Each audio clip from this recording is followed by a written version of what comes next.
अभी तक अपन वीडियोज के अंदर कंसोल का यूज कर रहे थे और कंसोल को बार बार कर रहे थे। कंसोल ऑपरेशन करने से आउटपुट अपन स्क्रीन के ऊपर शो करा रहे थे।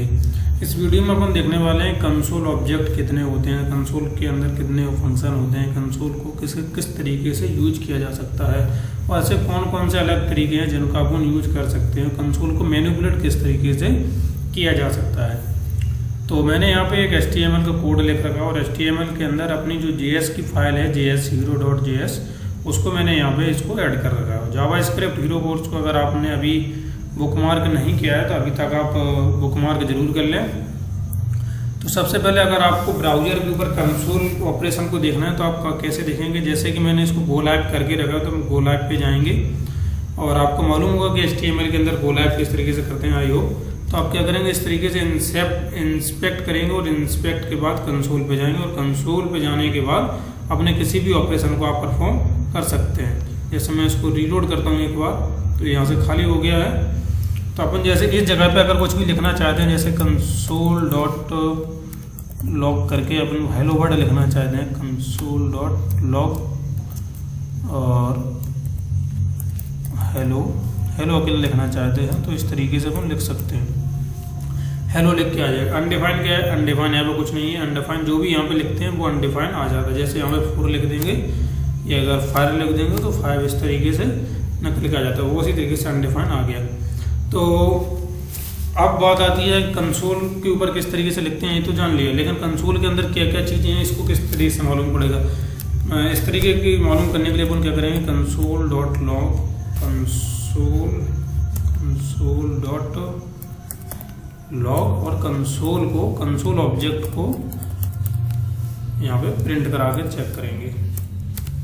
तो कंसोल को जैसे अपन प्रिंट कराएंगे तो कंसोल के अंदर जितने भी फंक्शन है या कंसोल के अंदर जितने भी फंक्शन है वो पूरी डिटेल में निकल के आ जाएंगे। इसको मैं थोड़ा सा बड़ा कर देता हूँ इस तरीके से।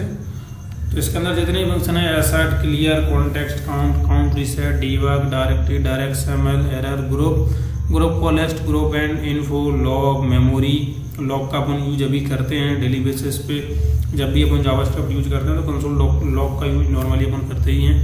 Profile and table, time log, time stamp, trace, born, इस तरीके के इसमें से कुछ आज अपन देखने वाले हैं। जैसे कि अगर मैं इसको बंद करूं, जैसे अगर आज मैं कंसोल डॉट बॉर्न का अपन सबसे पहले देखते हैं, कंसोल डॉट बॉर्न।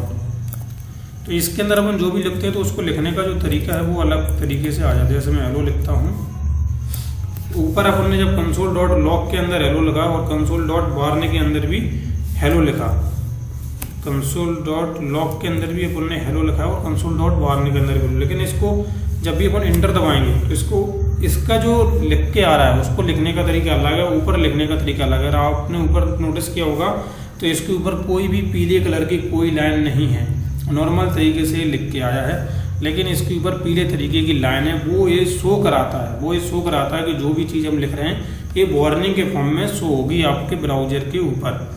ठीक है, तो इस तरीके से अपन वार्निंग को शो करा सकते हैं। जैसे अपन चेंज भी कर सकते हैं, ऐसा नहीं है। अपन इसमें लिख सकते हैं जब अपन किसी बड़े प्रोजेक्ट पे काम कर रहे हैं, बड़ी फाइल के अंदर काम कर रहे हैं तो ऐसा लिख सकते हैं कि वार्निंग पे जब भी किसी को वार्निंग दिखानी है या फिर किसी ने गलत कर दिया किसी पर्टिकुलर एक्शन को तो वार्निंग किस तरीके से शो करानी है।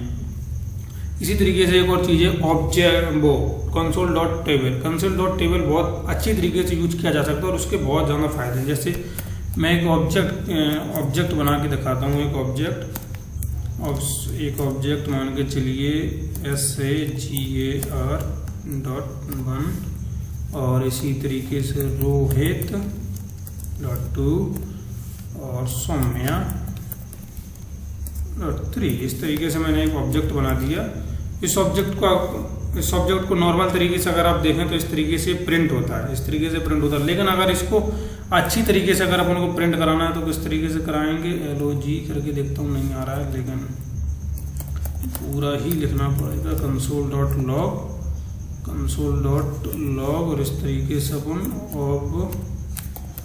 ऑब्जेक्ट को प्रिंट कराते हैं। सॉरी, लॉग के अंदर नहीं, अपन को इस बार टेबल के अंदर कराना है ना।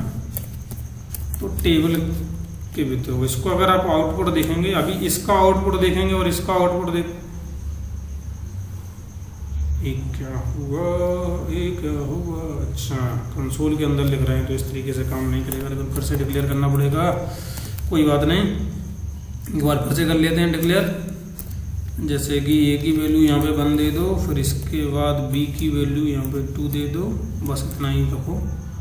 और इसके बाद कंसोल डॉट टेबल और इस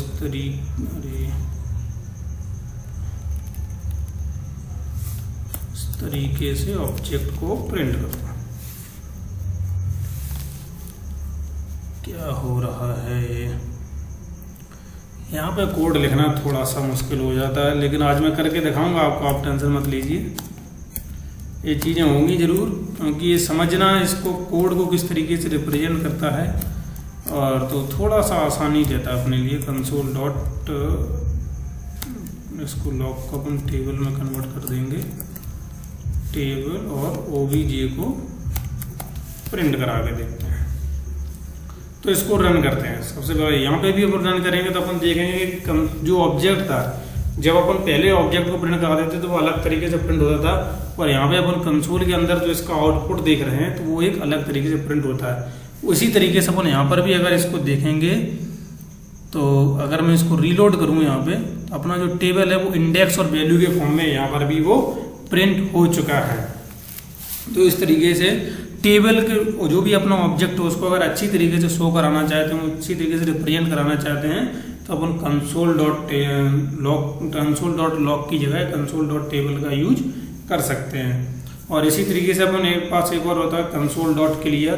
कंसोल डॉट क्लियर, वो तो नाम से ही समझ में आ रहा है कि कंसोल पे जो भी लिखा हुआ है उसको वो क्लियर करके दे देगा। जैसे कि मैं दबाता हूँ तो console dot clear, console watch clear, यानी कंसोल को क्लियर करने का काम ये करता है। इसी तरीके दो और होते हैं, कंसोल डॉट टाइम और कंसोल डॉट एंड। वो उनको यूज करने का जो मेन एम रहता है वो यही रहता है कि कितना टाइम जो भी अपन ऑपरेशन परफॉर्म कर रहे हैं उस ऑपरेशन को परफॉर्म करने में कितना समय लगा। जैसे कि मैं यहाँ पर लिखता हूँ कंसोल डॉट टाइम, और इस तरीके से इसमें एक दे देता हूँ ऑब्जेक्ट, और फिर इसके बाद कंसोल डॉट टाइम एंड का यूज करता हूँ, कंसोल डॉट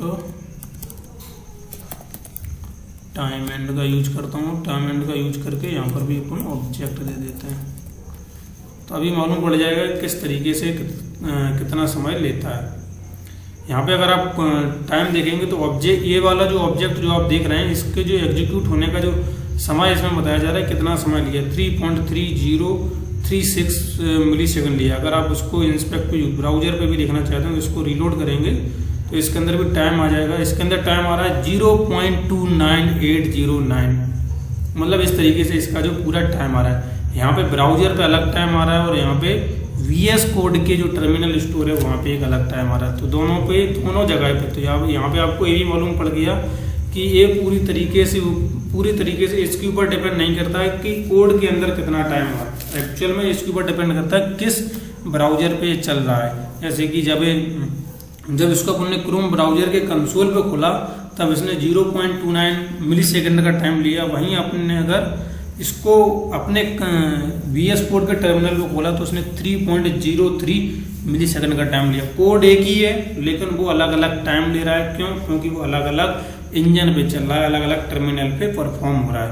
तो यानी कि अगर आपसे इंटरव्यू के अंदर कभी पूछा जाता है कि अगर क्रोम ब्राउजर पर जो इतना टाइम लगता है क्या याहू ब्राउजर पर भी उतना ही टाइम लगेगा, तो ज़रूरी नहीं है, ऐसा कभी कोई ज़रूरी नहीं है। ये उसके इंजन के ऊपर डिपेंड करता है, कौन सा इंजन लगा हुआ है, जावास्क्रिप्ट इंजन है या किसी और इंजन के साथ वो काम कर रहा है। तो इस तरीके से जो भी इंजन लगा हुआ उसकी बेसिसिटी के ऊपर डिपेंड करता है कि कितना टाइम लेगा।